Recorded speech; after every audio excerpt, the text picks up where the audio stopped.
শিকার হয়েছে, কিন্তু কিন্তু তারপরে নীতিমালায় আমাদের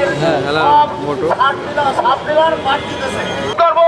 উনি এই যে প্রত্যাহার করে নতুন করে নীতিমালা করে আমাদের বহাল রাখুক। 2009 সালের প্রতিনিধিরা বহাল। ধন্যবাদ। আমাদের আজকে এই মানববন্ধনে কেন আসছি, আমাদের সরকারের কাছে যে দাবি, সরকার এসে কর্মসংস্থার ব্যবস্থা করে এতগুলো পরিবারকে এই খাদ্য ব্যবস্থা থেকে সরকার যদি আমাদের বহাল না রেখে ইও লাইসেন্সের পক্ষে যদি আমাদের অনুমতি না দেয়, ঢাকায় অবরোধ কর্মসূচি দেবো। আপনারা কি রাজি আছেন? 64 জেলার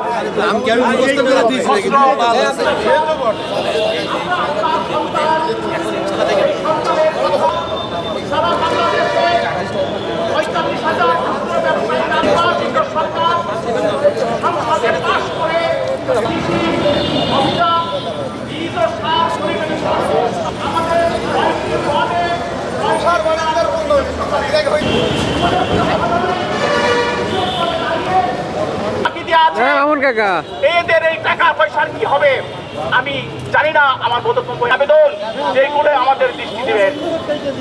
আমি আপনাদের কাছে আমি আরো দৃষ্টি আকর্ষণ করতে চাই, তবে মিথ্যা তথ্যই আপনারা আমাদেরকে অপমান করে।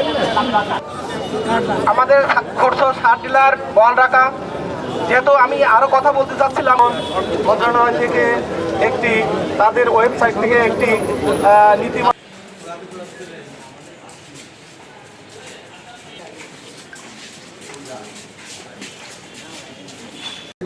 স্যার